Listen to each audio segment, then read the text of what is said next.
Konnichiwa! So you dug out your old console from underneath that Wii Fit board, blown off the dust from your collection, and you're ready to get some Nintendo Wii in you. But since you last played it, your TV got rid of these weird cables like this, and you've swapped it for one of those brand new HDMI cables. If that's the case, then don't worry, we've got you covered.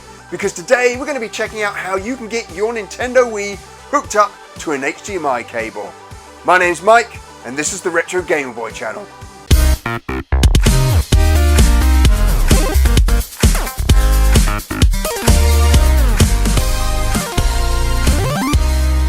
Welcome back, and if retro gaming is your thing, then why not subscribe to the channel by clicking on a little button down here. And if you like this video, then it would be awesome if you could leave it a thumbs up.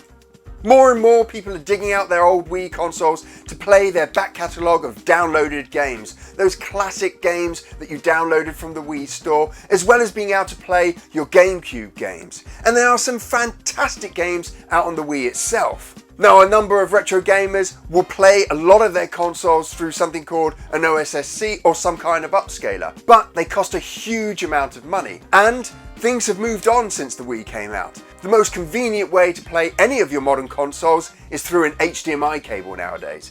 But the Wii never came with an HDMI native port. And that's where this little thing can come in handy.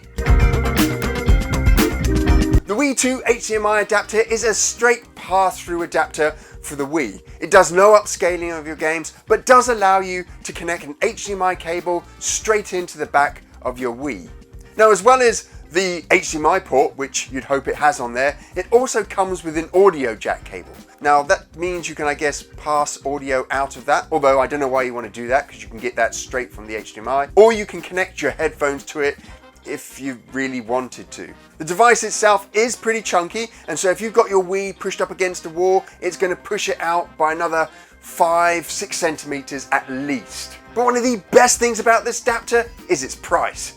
At £6.99 or about $9, this has to be one of the cheapest adapters on the market. But you usually get what you pay for. So how does it look on the TV? Over the last week, I've dusted off my Wii console and I've put the Wii 2 HDMI converter through its paces. I then also played the same games through my OSSC using component cables, and over the next few minutes, we're going to see how the two compare. Now, it goes without question that the OSSC is easily going to beat this. It's a £200 upscaling piece of kit, and it's one of the best on the market. And the Wii 2 HDMI is a $6.99 pass-through HDMI converter. So there's no contest there, but at least it gives you a sense of what this HDMI converter can do.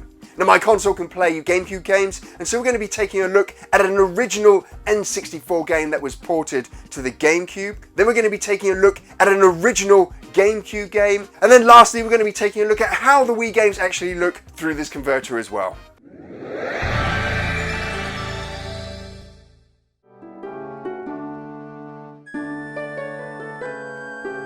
So our first test here is with the N64 port of Majora's Mask on the Gamecube. So this is a Gamecube disc inside our Wii.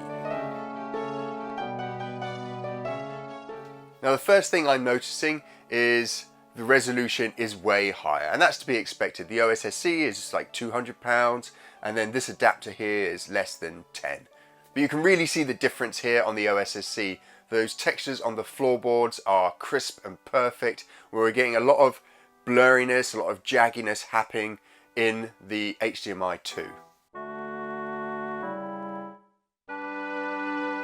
Now, Majora's Mask is perfect for these kinds of tests because the intro is real time and even the characters have full AI running on them. And that's why sometimes you'll see some of these characters out of place in the comparison side-by-side video we have here.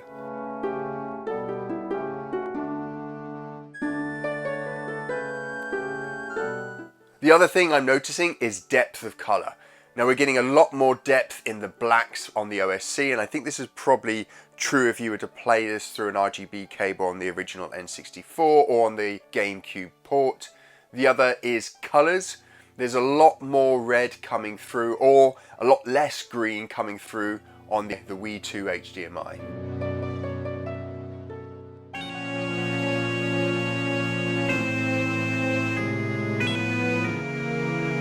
Again, on the Zelda text here, you can see how jaggy and blurry the Z is, but how crisp the other letters are in the logo.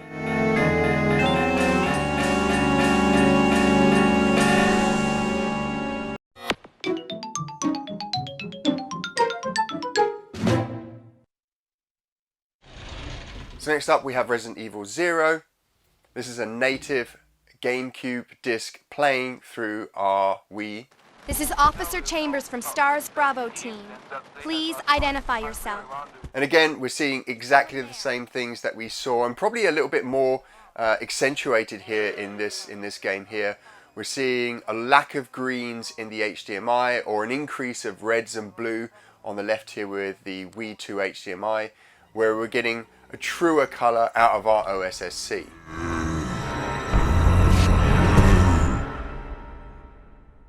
The picture here on the left is a lot blurrier than our OSSC image here on the right. You can see how sharp that's coming through. Now on the TV, this is running through the capture card. Now when you run this on the TV, it's less apparent, that resolution drop, when you compare the two. But there definitely is, and again, it's completely to be expected with the type of hardware we're running here, that you would have this disparity between the two resolutions.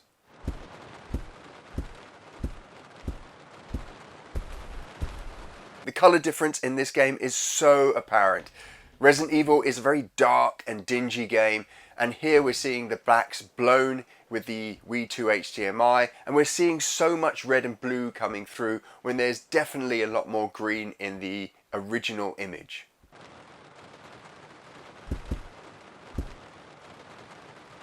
So here I've taken a still from the footage, and we can see that as we swipe back and forth, the clear resolution on the OSSC, you can see the face damage there is a lot better, and the thread in the chair is a lot higher resolution.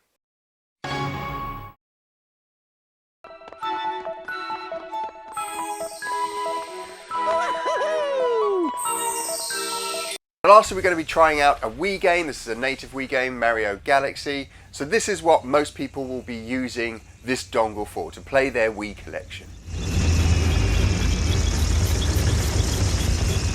And unlike the other two games, the Gamecube and the N64 port, I think there's less of a disparity between the dongle and the OSSC.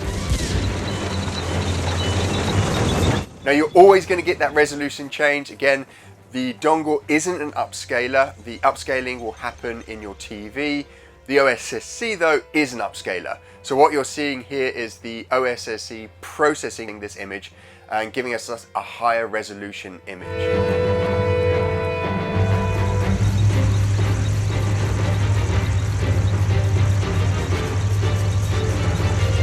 But unlike the N64 port and the Gamecube game, the color difference here isn't as apparent. Yes, there's some brightness in the blacks here, and the colors are slightly less vibrant than you would get on the OSSC, but nothing I would say should put you off from getting this dongle to play the game. In fact, it's holding up pretty well against the OSSC.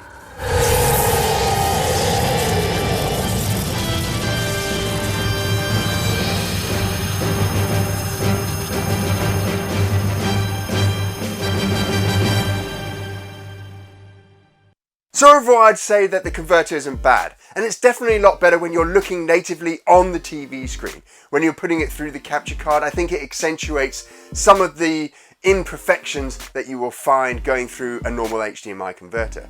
And then don't forget, we were comparing it against a top-of-the-range upscaling device. So for the price, if you're not too worried about the color of your picture or the precise pixel amount that you get on the screen, it's a pretty good converter, especially considering it is only $6.99. And it's something that I can completely live with, especially if I was playing games like Wii Bowling or cracking out a bit of House of the Dead Overkill. Now, whilst this is a good device at a great price, if you really want to get the most out of your Wii games, then you want to stick them in your Wii U, because your Wii U will upscale your Wii games from 480p to full 1080p. And it's probably one of the best ways to play Wii games. We gotta stop that asshole before he gets there. Tasteful ride. Don't disrespect my wheels. She's my pride and joy.